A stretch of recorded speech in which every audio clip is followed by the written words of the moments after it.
Hi hello welcome to 24/7 news TV. ఈ రోజు మనతో పాటు Telangana handicrafts corporation chairman Satyanarayana గారు ఉన్నారు. ఆయనతో మాట్లాడదాం. హాయ్ సార్, నమస్తే. నమస్తే అండి. సార్, ఇప్పుడు ఎమ్మెల్సీ కవిత సీఎం రేవంత్ రెడ్డి గారికి ఒక సవాల్ విసరడం జరిగింది.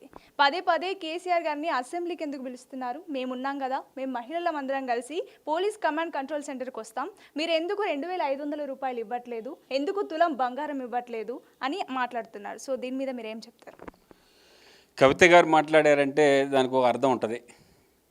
వారు హైజెనిక్ లేడీ. కవిత గారి గురించి ప్రత్యేకంగా ఒక స్త్రీ కాబట్టి నేను చెప్పకూడదు, కానీ మీరు మొన్నటిదాకా చూశారు.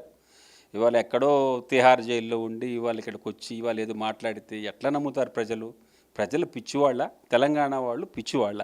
మీరు ఒక్కసారి అర్థం చేసుకోండి. మీరు అంటే సమాజంలో జరిగే వాటి మీద ప్రశ్నించు, కానీ దొంగ అన్నట్టుగా మాట్లాడుతున్నారు తప్ప ఉపయోగం ఏముంది అసలు దాంట్లో? మీరు ఒక్కటే మేము చెప్తున్నాను, ఎక్కడికి వచ్చి కూర్చోటందుకు? నీకు అసెంబ్లీ, బ్రహ్మాండమైన అసెంబ్లీ ఉంది మనకి, రండి కూర్చోండి మాట్లాడండి. ఇప్పుడు అసెంబ్లీలో ప్రతిపక్ష హోదా ఎవరికి ఉంది?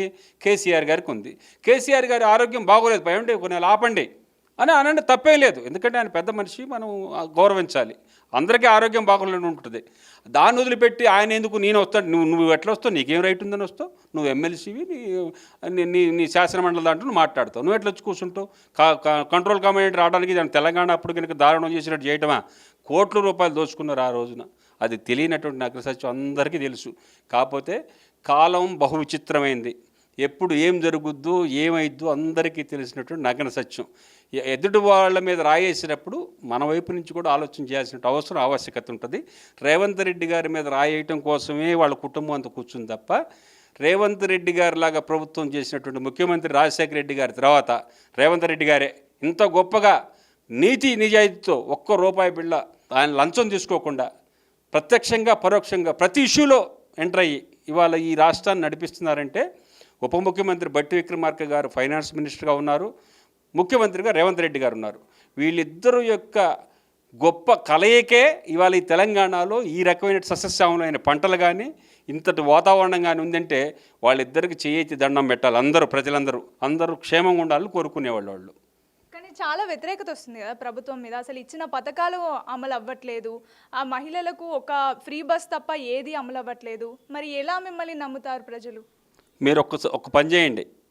నేను 2 కాన్స్టిట్యున్సీలకు ఇన్ఛార్జ్, సూర్యాపేట, తుంగతుర్తి. నేను ప్రతి గ్రామంలోకి పోయినప్పుడు ఒక 10 ఇండ్లు తీసుకుంటా. ఒక ఇంట్లోకి పోయి, ఏమ్మా ఫ్రీ బస్ వస్తుందా? వస్తుంది. ఫ్రీ రైస్ సన్నబియ్యం వస్తున్నాయా? వస్తున్నాయి. 500 రూపాయలకి గ్యాస్ వస్తుందా? వస్తుంది. కరెంటు 200 యూనిట్లు కరెంటు వస్తుందా? వస్తుంది. రైతు బంద్ అయిందా?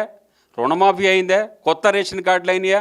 అంటే మేము చెప్పనటువంటి కార్యక్రమాలు ఎన్నో ఉన్నతమైనటువంటి ఆలోచనలు చేసి సామాన్యుడికి కావాల్సినవి మాత్రమే మేము చేశాం. ఉన్నత వర్గాల వారికి, కార్పొరేట్ కంపెనీల వాళ్ళకి, బ్రోకర్లకి, దగాకూర్లకు మేమేం చేయలే. ఇప్పుడు కేవలం అతి సామాన్యునికి మీదనే మేము ఇప్పుడు శ్రద్ధ పెట్టాం. ఇప్పుడు డెవలప్మెంట్ ఏ రకంగా చేసుకుంటూ పోవాలి, ఈ స్కీమ్స్ ఎట్లా నడపాలి అనే దాని మీదనే సమానమైనటువంటి ప్రాతిపదికన మేము 5 సంవత్సరాలు పంచవలస ప్రణాళికలో కావాల్సినవన్నీ కూడా ఎప్పుడు ఏం చేయాలనేది తప్పనిసరిగా చేసి చూపిస్తాం. మళ్ళా 10 సంవత్సరాల అధికారం కాంగ్రెస్ పార్టీదే. ఈ 5 సంవత్సరాలు రేవంత్ రెడ్డి గారే ముఖ్యమంత్రి. మీరు రాసి పెట్టుకున్న ఎన్ని కథలు పెట్టుకున్నా ఎన్ని చేసుకున్నా ఆయన్ని కానీ ఎవరు కూడా టచ్ చేయలేరు.